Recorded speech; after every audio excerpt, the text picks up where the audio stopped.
Yes, people, and welcome to another pre-match pump up on We Are Tottenham TV. It is Sheffield United versus Tottenham Hotspurs at Bramall Lane, kickoff 4 p.m. And it's your boy Ashmatic. We are going to be talking about the preview game that is about to come. And also, I've got Dave joining me shortly. He's just sorting himself out, guys. So don't go anywhere. Hang on. I wanted to start off about talking positively about Spurs because I think there's been a lot of negativity surrounding Spurs at the moment. But I want to draw on the performance against Man City. That is the best team in the league, in my opinion. And I think we did extremely well considering our backs were against the wall and everything that was going on around us. But yeah, guys, I want to see your thoughts as well in the chat. What did you think about the Man City game? Can we convince our team to, continue to provide this type of attacking threat, these type of performances against Sheffield United? They are quite low in the league. In fact, they're relegated. They're bottom. Hopefully, they're on the beach. They've got nothing to play for. Let's see what the boys can come up with. I'm hoping for a similar performance. Guys, do you think we should start with the same lineup we did against Man City, with Sarr playing like the false nine, I thought it was, and Maddison also playing a similar false nine, having a lot of freedom to kind of do his thing? He looked a lot more assured on the ball, a little more confident. Sarr was pressing relentlessly. I thought his aggression was brilliant. But the biggest thing I think all of us were happy about was Mickey van der Ven playing at left back. And a lot of fans were disgruntled because it felt like with Ange Postecoglou, it was like, why didn't we do this earlier on in the season or earlier on when Udogie first got injured? That's what a lot of fans were calling out for. They were asking for a little bit of adaptation, a little bit of tweaking, and we didn't see that against, Arsenal. The fullback was exposed in Ben Davies. He shortly got injured after that. And then we moved Emerson Royal, of course, at left back. He's obviously a right back playing out of position. So when we saw Mickey van der Ven, who has played a left back, obviously at Werder Bremen, we would have hoped that that would translate and we would do that automatically, moving him across into that left back position. Anyway, it did happen. And I felt like, for me anyway, personally, it almost looked like a back three because Mickey van der Ven is naturally a centre back, who's been playing there all season, and he tucked in quite a lot, which allowed Kyle Walker a lot of space down that right-hand side, in my opinion. However, I felt like because we were compact and we dropped a little bit deeper, in my opinion, like 10 yards maybe or 5 yards back a bit. It felt like that. I don't know what you guys think, but for me, it felt like we dropped back a little bit. Maybe because City was so aggressive, it forced us. But I thought we were aggressive. I thought we were front-footed. I thought our midfield was busybody, dogged, and they worked hard. There was a few performances that could have been better, of course. And a lot of people are now asking, should Emil Højbjerg start? I want to know what you guys think. Do you think Højbjerg warrants a start? Do we put Højbjerg back in that 6 role? Is he our most natural 6 in that position? Bentancur was playing, I felt like the 8 role, where he was in between, defense and attack. He had some moments where he was looking like his old self until he picked up that yellow card. I felt like Ange didn't want to risk it, and I thought he was disappointed in himself because obviously they scored not far after that. So it was a techie one. It's the techie one. But like all season, Højbjerg has been coming on, and I think when he comes on, he's a different animal. But when he starts, I don't know. I'm looking at the comments, and people are saying, no, Højbjerg, please, no, don't start him. You shouldn't start it. No, PEH, more. Some people say more, put more on.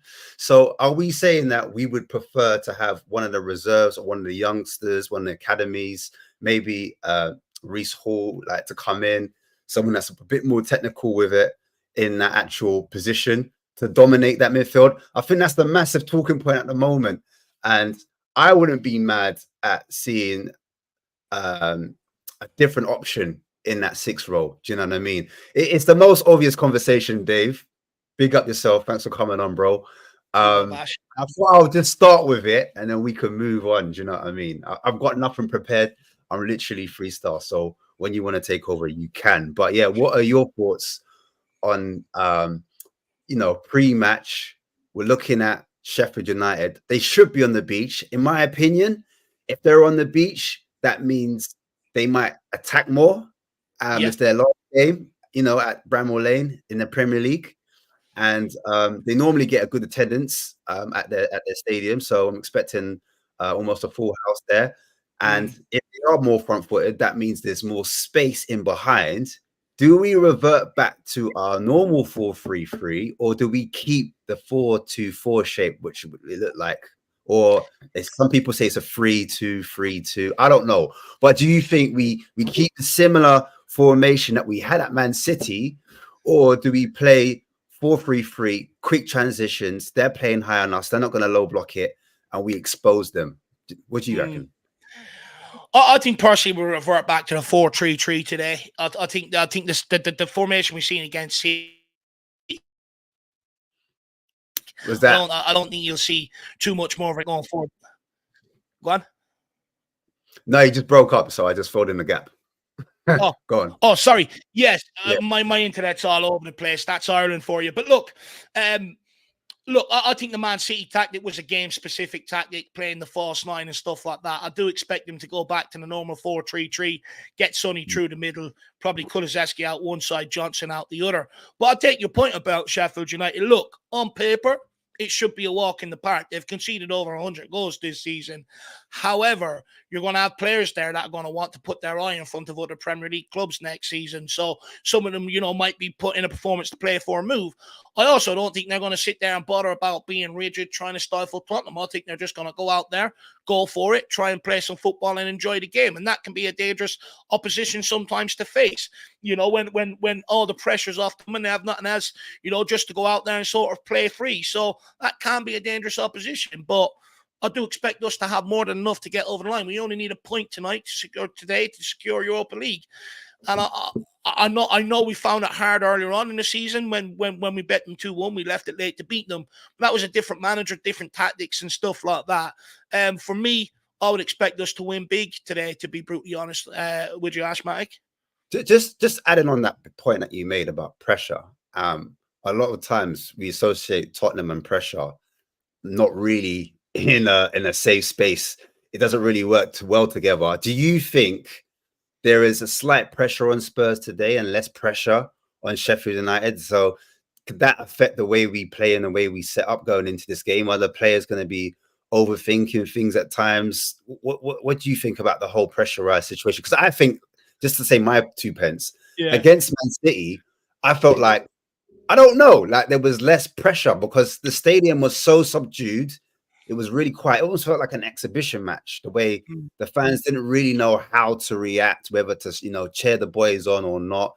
And I felt like with that being less pressure, I mean, you could argue otherwise. People could say, if the crowds were behind, we would have played better and we would have got the win and da-da-da-da.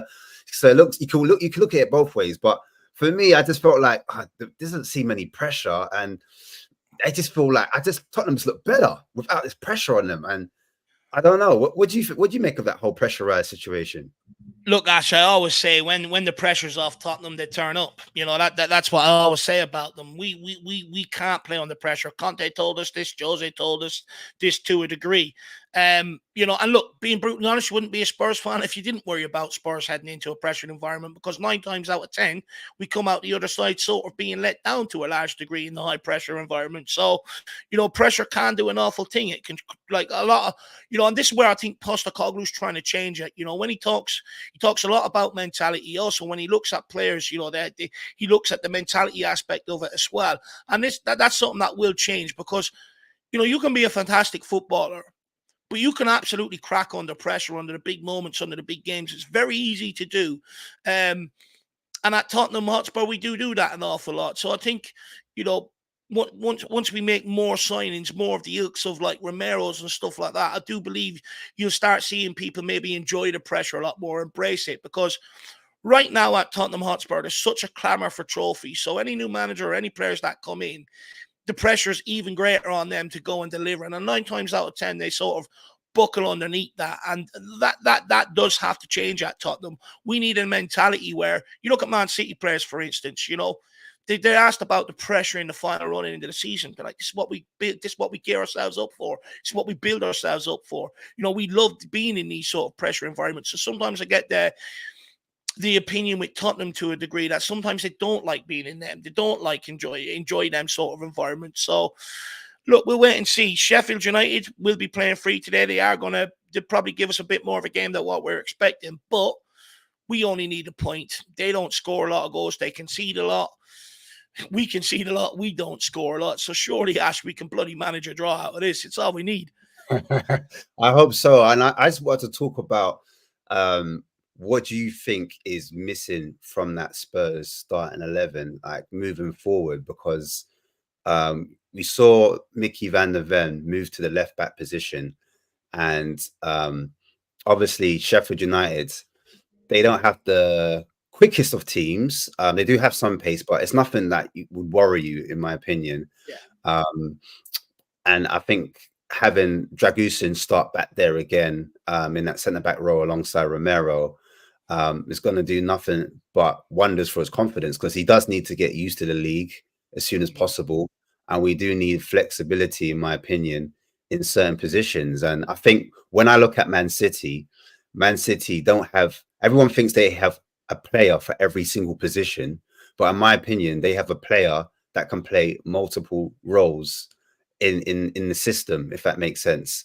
So, for example, Vardiol, when he was bought, I thought, as a centre back, but he's been played at left back, and he's doing quite well there. And he's actually playing not as an inverted left back, but he's playing as more as a wing back or winger, and he's doing jobs there. Because when I heard Pep talk about Vardiol, he's like, "Oh, I've got the best winger in the league. It was world class." He was bigging him up in that role. Do you know what I mean? You look at players like Ake plays centre back, also can play left back. Do you know what I mean? Akanji, another. You look at Rico Lewis, you know, right back midfielder. Do you know what I mean? And so, like, looking, if we are taking up this City model that we've got Postecoglou, and he's part of that City model. We've got Scott Munn, he's part of the City way. When they're trying to identify players, and Lange is looking at, you know, recruitment business, is it a thing where we just have, and this is a popular word right now. I can't say it. I don't know why I can't say it. Specific. I would say Pacific. Specifics. Yeah. Because I don't even know how you say it. I think that's how you say it. It sounds right, so we'll go with it. We're going to stick with that. We're going to stick with that. Yeah, we'll stick with it. For example, in the 6th role, I'll go back to the Højbjerg debacle, because Højbjerg has been linked for some time away from the club. And then also you've got Lasoso, who is more of I'd say a hybrid between a centre mid and attacking mid. I don't know if you agree with that, but we're linked with players like a Conor Gallagher, a Morgan Gibbs-White, but we haven't really been linked with any like certified 6. Some might say Onana, but for me, Onana, he doesn't play in the single pivot, if that makes sense. He plays alongside someone. So some fans would argue like maybe you play him and Sarr together moving forward. But I just haven't heard anything from Ange.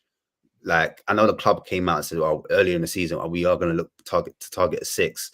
Well, I just feel like in his system, he kind of plays with midfielders that can, if they're in that position, that's what they become. Do you know what I mean? That kind of flexibility. You're looking at width, you're looking at vertical length, pulling players out position, like, you know, players dropping, becoming a fullback at times and dictating from deep, blah, blah, blah. Do you know what I'm trying to say? So do you think, what do you think? What side of the fence do you sit on? Do you think that we need someone that is a certified 6, or do you sit on the side of total football players that can play multiple positions? Yeah. Look, I'll get there in the end. Look, first of all, Man City, they notoriously have dealt with a squad of 21 players, and then outside of that, they sort of bring in some of the best youngsters, but they do have an absolute amazing academy there. Even those that don't make it, they're going on for 30, 40 million fees. You know, they've got an amazing academy there. So that's what helps them. But the 21 players they have are quality. At Tottenham Hotspur, every manager is usually dealing with about 9 to 10 players that he actually really trusts and like, and then the rest he's trying to fill in and stuff like that. For me, I've always sort of maintained this, and I've always said this: great players can play multiple positions, good players can, average players can't. They have to sit in specific positions that suit, their sort of ability. For instance, what I mean by that is, you look at Romero right now, on the cusp of becoming sort of world-class centre-back in terms of his all-round game. But many people make the argument he could play right back, he could play in that number 6. Paolo Maldini all them years ago played all across that back four, equally as good. Great players and good players can play multiple positions, and that's where our problem lies. We don't buy a lot of over the years we haven't bought a lot of quality players. I'd argue that's changing under the regime of Paratici, that we are starting to get some of our talent identification spot on. Van de Ven, Romero, Vicario, people like that.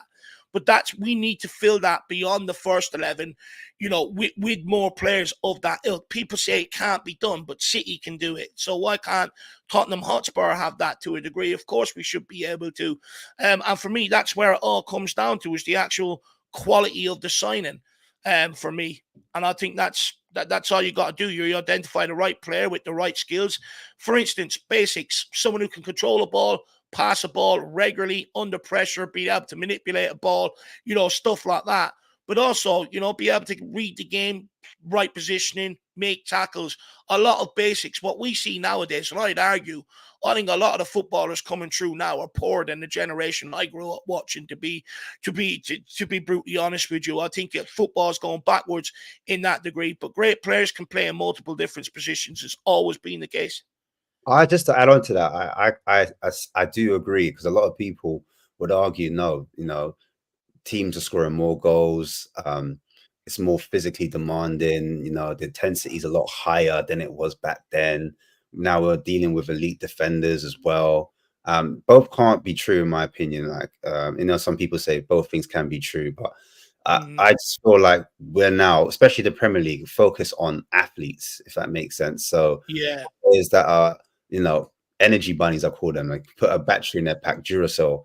You know what I'm saying? They're up and down, pressing. That is the style that Ange really likes. He likes players that can press from the front, have energy, get back, because that's the style of football he likes. Super high intensity, up and down.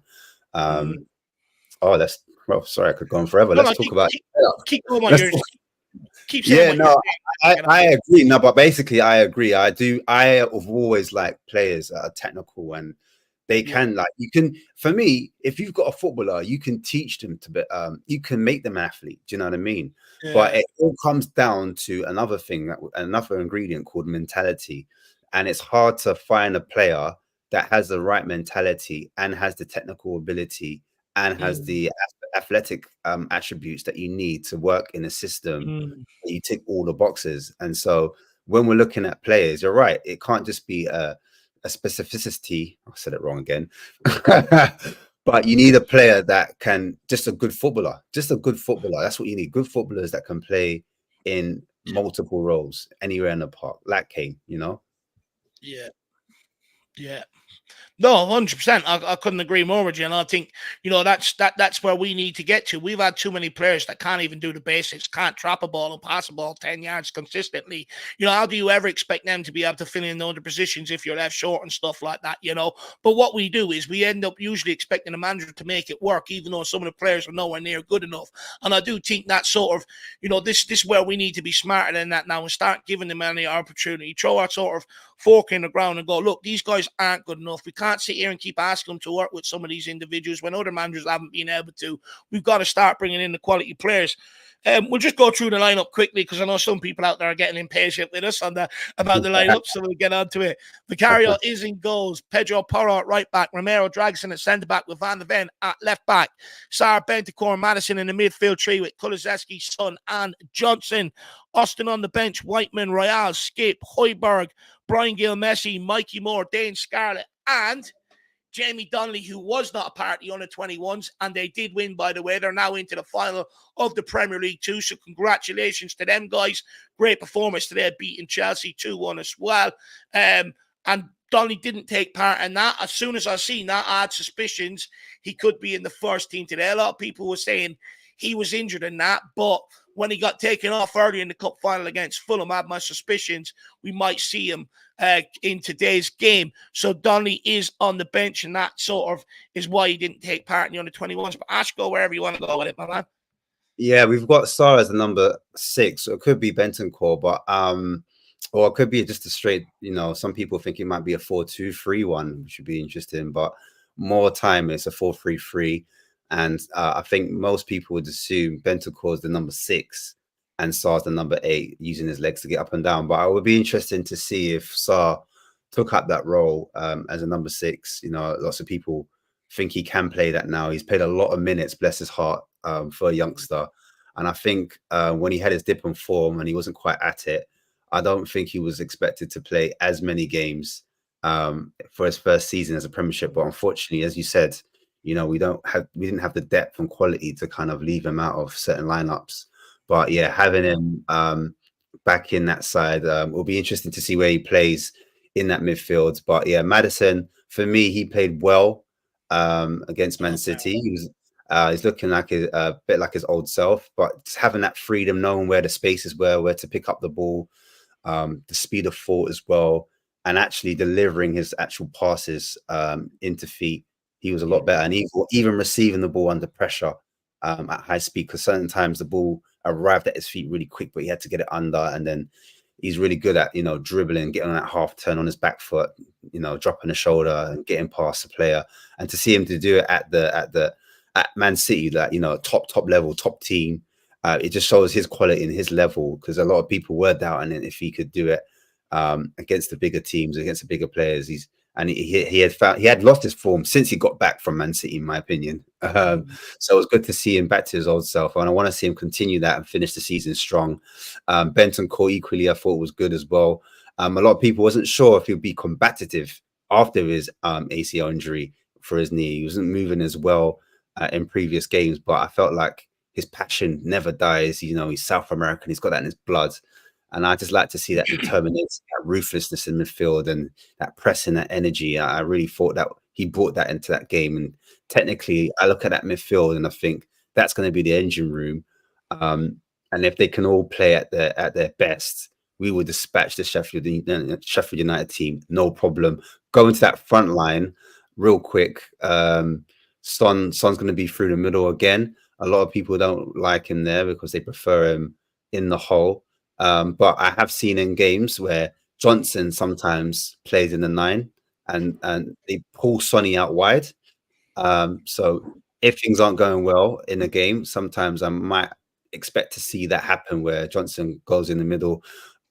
Sometimes though, Johnson, when he's in the middle of late, I haven't really seen him, put his foot down and make his presence known. Scarlett, on the other hand, I felt like Scarlett was doing well because he wasn't the false 9 thing. He was actually being a 9, staying high up. And what that did was it stretched their back line.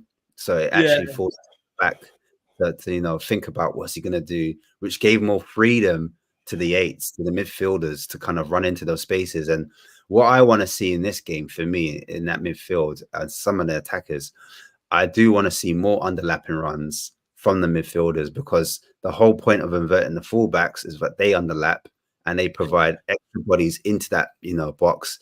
That's how they scored against us. I saw when they had the ball high up the pitch, it was the run of De Bruyne. He did the underlapping run, then he crossed it into the 6-yard box where you saw their striker Haaland finish off the chance. So that's what I mean by underlapping runs. I need to see that from our midfielders, not just the fullbacks as extra bodies. They need to figure that out quicker in the game, because I feel like sometimes we're a bit static when we play the 2 at the back, the 3 in the midfield, and the 5 up front. Do you know what I mean? They are kind of all standing in the line waiting for the ball, something to happen.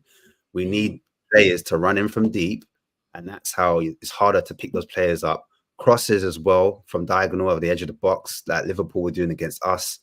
At the start of the season, I was really looking forward to that because I knew Ange did that a lot with his Celtic team. But I put that down to the players not figuring it out quick enough and not happen quick enough. I want to see Porro on the ball as well, because he's a really good deliverer of the ball in those spaces, out wide as well. Sometimes he tucks in deep to help with protection of that midfield, and then start picking up where, if Porro's out position, I want Sarr to come across and help out. Looking at the defense real quick, again, Dragusin that had a real good display for me. He did make one error, but I don't mind that because I like when my centre backs take risks and they carry the ball up from the back and they attack the space and they're more assertive, because that can drive the team up the pitch.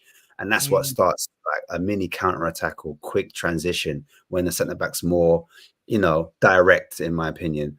I like Romero when he was picking out those balls, seeing those runs in from deep. I like when he's really on it and he just trusts himself because he's got his technical ability on the ball is fantastic. And so he needs to utilize that a lot more, in my opinion. Equally does Porro. When they're playing deep and they're playing out from the back, they can find those balls quickly high up to a Son, or to a Johnson who are fully out wide. And I think we can hurt teams like that, especially when teams like to, come on to us. That makes sense. And Vicario, for me, just needs to keep it up, playing out from the back. Just be confident because he can do it. He was doing it at the start of the season. Just play it quicker, make that decision quicker. Centre backs just split really quickly, and that's how we can move out the pitch real fast. And it makes the job a lot easier for him if they just do that really quick and take the responsibility off of him. Equally, the midfielders need to drop into the pockets as well, into the little holes, just to provide more options. And it can't always just be the 6. Sometimes it's got to be the other 2 8s that drop in to help out, to give him more options on the ball so he can play out. And then we don't lose the ball out from the back, because I felt like we've been caught a lot of the time from playing out the back. A lot of people get frustrated. But also, just to add on to that, and this is the last point because I've been talking for quite a bit. I just sometimes, I wouldn't say go long, but be direct from the back. So Vicario, he's not strong on it, finding those players out, but take a few risks just so it just gives a variety when teams try to press us and they think, oh, they're going long now. Okay, maybe we step a few yards off because they keep getting out of our press and we're getting exposed higher up the pitch. Maybe we drop a couple yards off, and then when we're playing at the back and we're doing short passes, it's easier. And the reason why we do short passes is because it's less risk, in my opinion. It's less risk. That's the reason why we do that type of thing. Look, when it comes to Vicario, I agree with you. Sometimes it would be nice to mix it up and sort of go a bit longer. But I'd argue against Newcastle and that he tried, but we didn't have the forward line to be able to sort of hold it up and give us that sort of option as a regular out. So I think maybe, I think the forward line needs to seriously be adjusted this summer. I think once we get that done, I think you might see that added to Vicario's game where he might go a little bit longer. But on the course of it, I think Vicario has had a really good season, to be brutally honest with you. He had to come in and replace Hugo Lloris, who was here for a decade. And I think he's done a very good job. Don't get me wrong, it's come to highlight how vulnerable he can be to a degree under set pieces, but that is something I think that will be worked on over the summer. And I think he'll work on it personally. When it comes to the back line, look, Romero's been... I think the majority of them have had fantastic seasons individually. Romero, Van de Ven, Porro, one of our most assists this season with the guy, Edoji, and how much of a miss has he been since he's been out. But what I will say before I move on to the midfield is Van de Ven out at left back, I don't think is a long-term solution personally. I think the solution is go and sign a proper player that can come in here and compete with Destiny Edoji rather than having to constantly, basically remake the jigsaw to make it fit. But I'm glad we found a solution to that towards the tail end of the season. Heading into midfield, I've got 2 things to say, one on Sarr and one on Bentancur. Sarr, I'll be making the case, could he potentially play that number 6? I think with Basuma, I like Basuma. I think there's an incredible player in there. I just think he limits us to a certain degree in that position on the ball because he doesn't have that expansive passing range that maybe a James Ward-Prowse or someone else would give you. And I think, again, if we had that in the number 6, I actually think it would help out our wingers a lot more. We could actually hit them early and hit them in behind rather than having to constantly sort of with tippy-tappy passing, getting it into the final third. It just gives you that different option. And My only concern with Sarr was how good would he be on the ball with his back to goal, being under pressure. I've seen Bentancur and I've seen Basuma. 9 times out of 10, they get away from the man and they can deal with it. That was my only question with Papamata Sarr. And I got to see him to a degree in that number 6 role towards the end of that City game. I thought he was fantastic, gotten on the ball, switches of playing, stuff like that. So that's something I would maybe look out for going forward. In terms of Bentancur, I know there was a lot made of him, basically, beating up the chair and scaring the life out of Gil Messi, who was sitting beside it. But you know what? I actually love that to a degree because it shows that he cares, a player that wants to be out there, a player that cares about what's going on the football pitch as well. So I actually love that from Bentancur. It actually makes a change from players that are just happy to go down, sit down and, smile and laugh on the bench. And then going into the forward line, look, Son isn't a striker. I've been saying that all season long. Towards the end of the season, I think it's becoming more and more obvious that it's not a long-term solution for us. And I think when you look at Son, when he's been moved out to the left in games, he looks a lot more comfortable, a lot more free to go and affect the games the way he wants. And also, I've noticed towards the end of the season, when Son is playing down the middle, he's very hesitant to pull the trigger when he's outside the box, in and around the middle. But when he's coming off the wing, he's a lot quicker to pull the trigger. And that's because he's a lot more comfortable. He already knows what to do. When he's coming through the middle and trying to pick his shots, it's different angles and everything else. And I think largely it's frustrating Son to a degree. Brennan Johnson has had an awful end to the campaign. I haven't seen anyone get as much ball and offer so little end product. He really needs to improve heading into next season.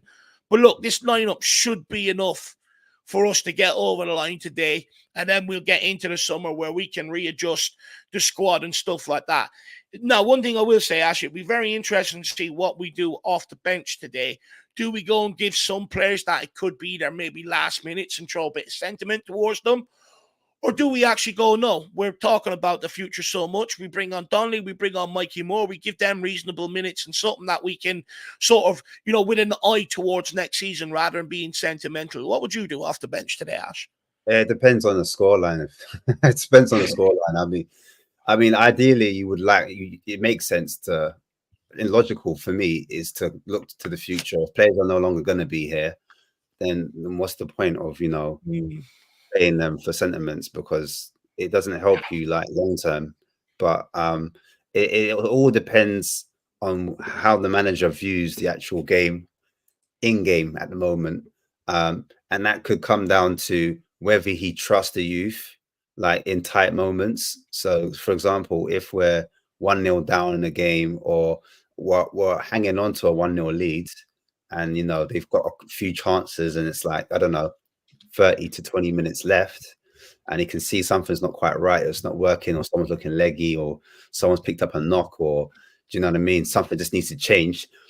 Does he fling on one of the academy guys for the future and play them? Does he trust them? Does he take that gamble? Does he take a risk? Some would say it was a massive risk. He could play one of the youngsters in a key position, and it goes tits up. Do you know what I mean?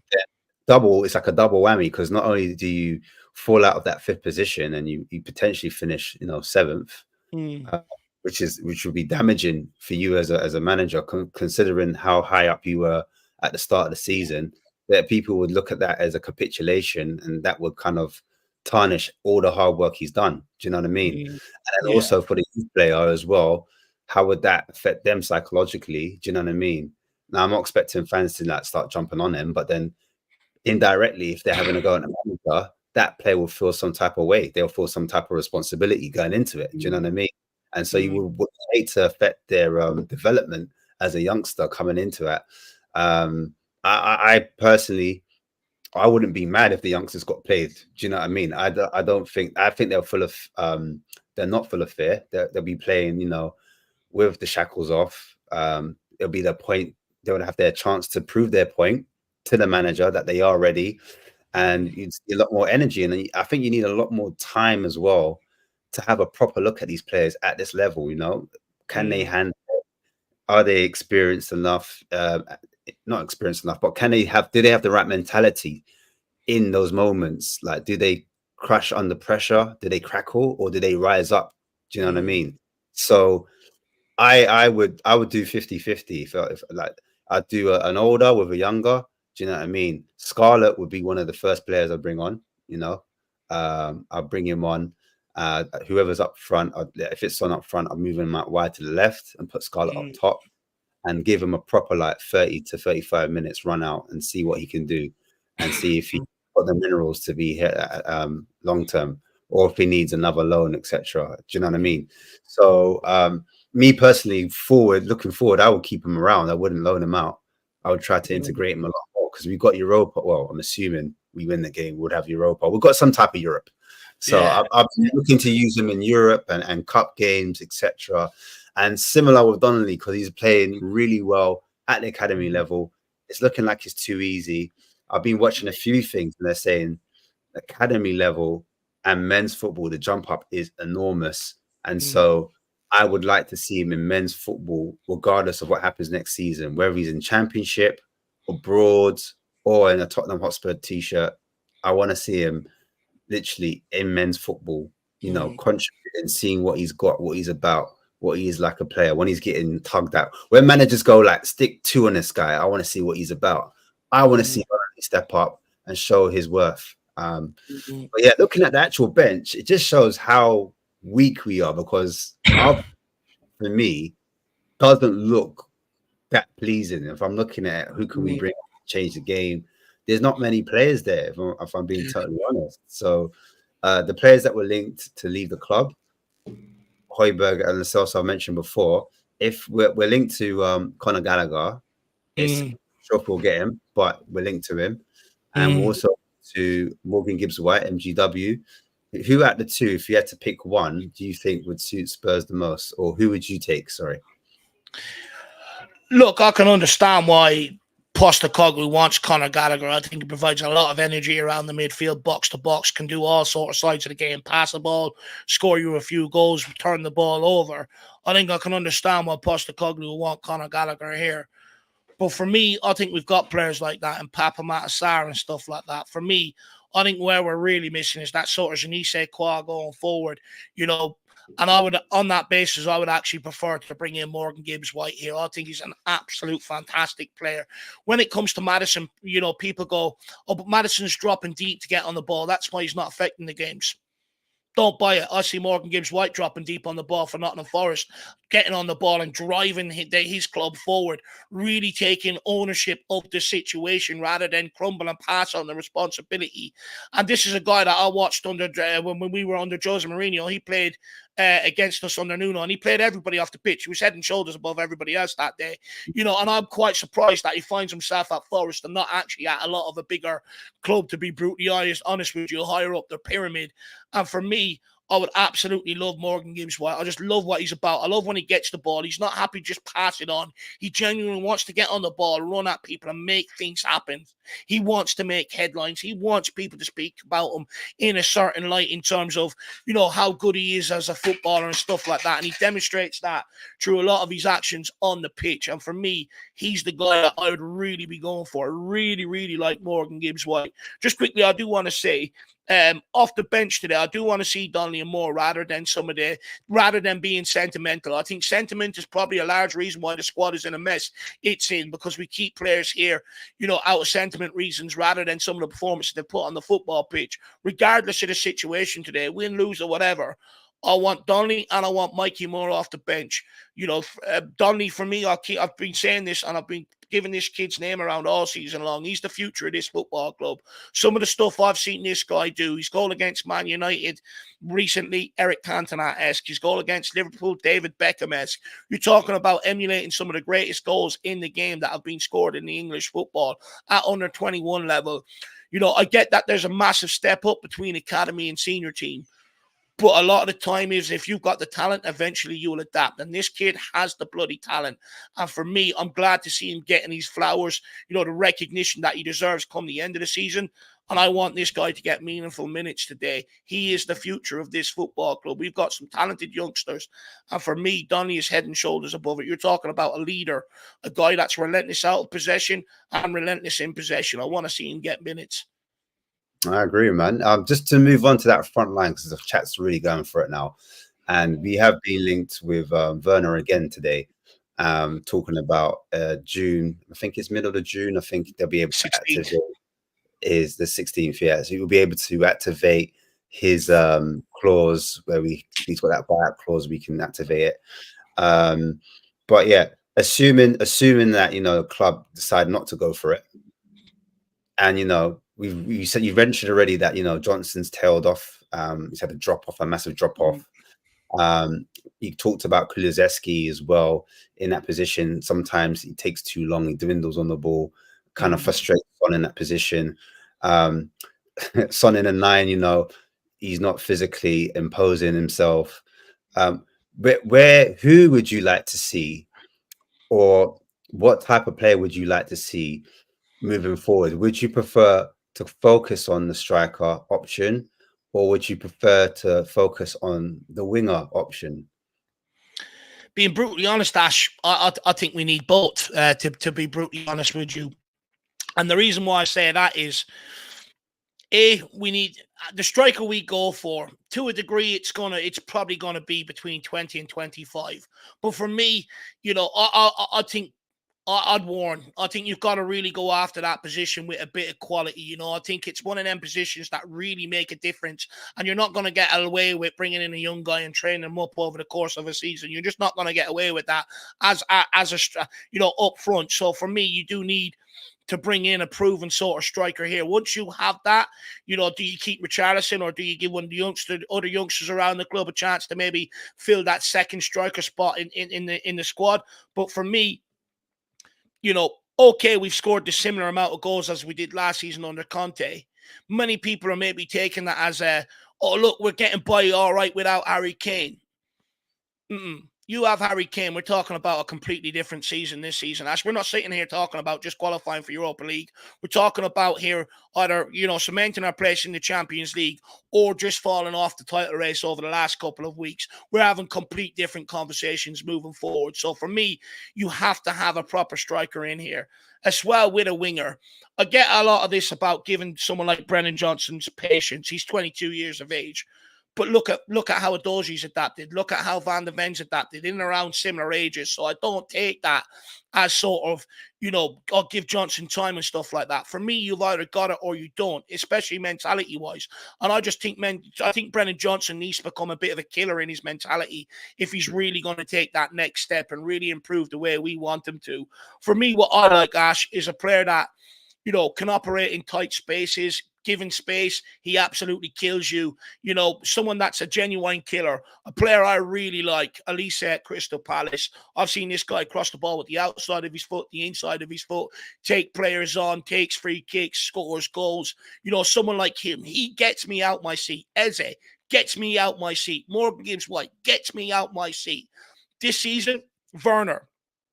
I mean, most people would be asking for refunds after the game, let alone him getting you out your seat. Brennan Johnson, like I said, I've never seen someone with so much ball with very little end product. Doesn't get me out my seat.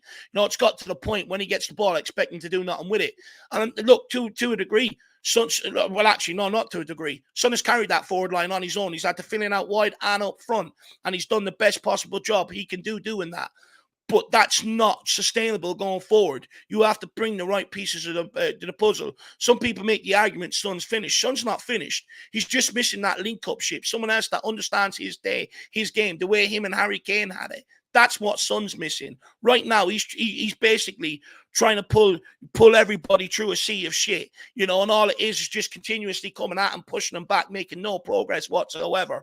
We need to help players that are going to come in here and help elevate what Son's best at, rather than ask him to drag other players through. It's wrong. We need to revamp across the whole forward line, and it's got to be players that get me out my bloody seat. You say about Eze, I'll let you read the super chat after this because there is one. But you talk about Eze. What position do you see him playing, and who would you rather have if you had a choice of the two? Would you rather have an Elise on the right winger? Because on the right hand side, you're looking at Johnson or Kulusevski, and both of them haven't lived up to the expectation that we need on that particular side. And you look at the left. We've got currently Son at the moment is the only player. So yeah, you could say both wings do need a lot of attention. In that, what would you do? Would you go for an Eze? Because You know, there's an Mm. argument you can play in the midfield as well, as well as play or left or the right of the wing. Or do you go for Elise, whose numbers this season have been incredible? Do you know what? When it comes to Eze, what's his best position? I think it goes back to what we were talking about earlier on, Ash. I think he's good enough. He can play a wing or play through the, centre attack and creative midfield or whatever you want to call it. I think he could play either or position, to be brutally honest. I think he's that good.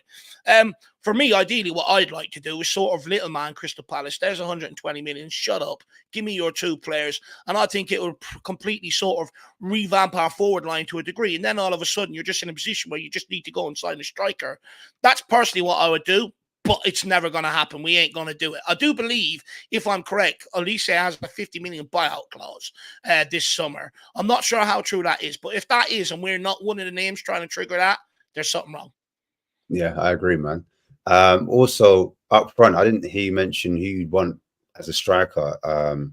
Is there a particular striker that you've got in your eyes, or is there no one like you think?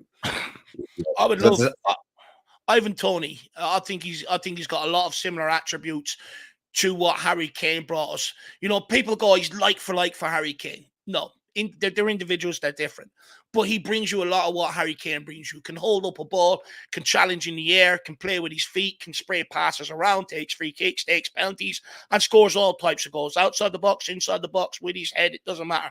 I think he's a fantastic all-round player. Not many people will actually probably remember this, but I remember calling for this when we played, Brentford, when they were down in the Championship under Jose Mourinho in the Carabao Cup semi-final. I brought up his name and everyone told me we needed ambition at the time. And now everyone's sitting here saying that, how can you say a name like that? We need ambition. And now everyone's sitting here calling for Ivan Toney and we want to pay 50, 60 million for it, But for me, I really like him. Someone like a Dusan Vlahovic. I know a lot of people go, it's tailed off a bit at Juventus, but they're in a mess. They're constantly changing managers, a bit like what we are.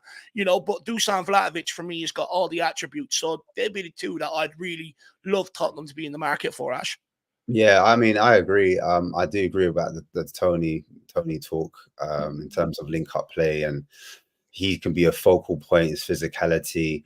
Do like some people question his mentality, but I just think he backs himself to be at a big club. I think that's the reason why, like Brentford, I'm better than this. I used to play at Newcastle. Do you know what I mean? Newcastle are a bigger club than Brentford. He's done it. He's done his time. He did it in Championship. He's done it in the Premier League. Obviously, he had to do his time for a crime that he did when he was younger. He had to do, and still had to pick himself up and get involved. But everyone talks about Tony. I actually like their player on the right hand side. What's his name? Mbemo. I like Mbemo as a right winger attacker. I think he's amazing. I do like Bakayoko. I think he's very similar to Doku at PSV. I think he's impressive. I've watched him a lot. I saw him in Champions League to see if he could cut it. Guy Carreras at Sporting, I know it would be a hefty price tag. But for me, why I like him, not only has he done it at Championship, and not only is he doing it now in the Portuguese league, but I like players that can create their own chances. They don't always rely on service. Yes. And for me, technically, you need a striker that sometimes, nothing's happening in the game. He can get the ball, drive at players, a bit like an Isaac. Do you know what I mean? Get the ball like on the shoulder, start running at the fullback, running at the centre back. Got enough ability to dribble past players and score a goal, or be in the box and make it happen. As in, drop a shoulder, take a player on in that box, and then get a shot off an acute angle, beat the keeper, and then all of a sudden 1-0. Or we hit a shot, it doesn't go in, but it just gets the crowd up, or all of a sudden the team get confidence. Players like that. A lot of the strikers at the moment, they rely on service or things falling their way, etc. They don't fight their way into a game. And I like players that can fight. They've got that mentality, like that they're the best. And I agree. Like, if you don't spend properly in this particular position, you end up paying twice. You will end up paying twice. I know we've been stung a lot of times when we've done the heavy big transfer and it hasn't worked out. But I think along with the data analytics that we're looking into, along with looking at the player's mentality that we spoke about earlier in the show, and then coupling that along with, can this player do multiple things, multiple roles? Can they beat their player? Do you know what I mean? Simple things. What is their mentality in terms of losing the ball? what do they do when they lose the ball? Do Yeah. they drop their head? Did their performance drop down? Are they up and down in their performance week by week, game by game? And I think that's where Johnson, for me, has let me down a bit, because I was thinking, I know he played a different role at Forest, but I thought, at least with Johnson, he's got pace. He's got a lot of pace he can utilize, but he doesn't use it a lot, in my opinion. I like players that, even if they try to take their man on and they don't necessarily beat their man, they go again. They go again. They go again. They go again. Do you know what I mean? Because I've seen Mbappe try to take a man on, he loses it. I've seen Vinicius Jr. try to take his player on, lose it. But the difference between those guys is they keep going. They keep trying to take their man on. They keep trying it, keep trying it. And eventually the player gets tired. You end up beating them. Do you know what I mean? And so that's the type of quality I want in the players. And I think maybe that's why Ange is a bit disappointed in the way we defend, because sometimes when we're defending, we don't defend high up as well as he would like us to return that over, keep that team pinned in. And what happens as a result of it, we get, counter-attacked and we concede high quality chances off the back of it. So if we can, correct that up the other end of the pitch, I think we can get better results. But I agree with you. Eze, for me, is a quality footballer. He's played on the right for Palace. I remember when he started off, he started on the right before Elise was, popping. Then obviously he played through the centre. Vieira came and dropped in, and he came back and he ended up on the left. And so he can play in multiple positions. I think he's a quality player. I think the injury has made a lot of people sleep on him, because they may think he's prone, similar with Elise. But I looked at him the season when he got like crazy numbers in terms of goals and assists. I'm looking at that season, I'm thinking, hey, there's a player in there. Even when he was at QPR, he was doing crazy numbers. So I'm convinced on Eze. But yeah, I'm convinced on the two boys from Palace. Fully convinced. That's what I think that's where we should be going. But look, Ash, I do have to bounce. Are you okay to end this off, my man? You just got a couple of super chats to go through there. I'm gonna end it in 2 minutes. So Perfect. you can well, look. First of all, I just want to say a massive thank you to you, Ash. You're here nearly every single show. You make yourself available. So I really appreciate, your input on these pre-match build-ups over the course of the season. And at times, you're like my therapist. We can sort of go through what's bothering us and stuff like that. So when it comes to Tottenham, so I appreciate that, Ash. And also to all you guys out there have tuned in as well, showing me support and stuff like that. Thank you very much. It is the penultimate pre-match build-up of the season, so it's the last one you'll see me on. Hopefully you see me around here on WeAreTottenhamTV over the summer. Guys, go and have a good one. Come on, you Spurs. In the mighty hands we trust. Big up, Dave, man. Big up, Dave, man. Massive, massive anchor of the show. Been hosting, holding it down. Show me how it's done. I'm still trying to take notes and learn off the guy. But yeah, he's a top lad, man. Make sure you do subscribe to Irish Hotspur. Please do make sure you do like and subscribe to this channel. We do have a super chat I need to read out, first of all. And his name is Rocca Speets. Hold tight, you, my brother, Zar. 35. We do appreciate the super chat contribution. And it says, just imagine a midfield free of Maddison and Gibbs White with a proper 6 like a Paulinho or Zubamende behind, with also Bakayoko right wing, Tony striker, Son left wing. That would be amazing. And in the ideal world, we would like to see those type of quality players. And just to add to my 2 pence, like, I really like Paulinho when he was at Sporting Lisbon. I was really hoping we got him. We ended up with Højbjerg, but it is what it is, At Fulham's done an amazing job, so he's transferred that form into a Premier League side as well. And Sporting seem to get it right. So that's the reason why I'm bang on their players. I'm looking at all the Sporting players. I'm like, look, we need to start looking at some of their talent, or maybe just get their talent ID, their director of football, and just take him along. Zubamende, really good deep line playmaker midfielder, excellent on the ball, on the half turn, can do all those things, can spray the ball into our wingers if needed be.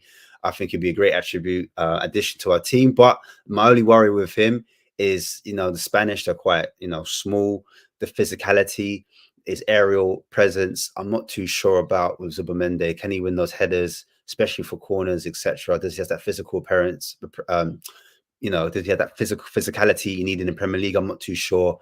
Bakayoko, I said it before, I'm very impressed with him. Reminds me of Doku a lot. and we spoke about Tony as well. But yeah, Gibbs White for me has to come in.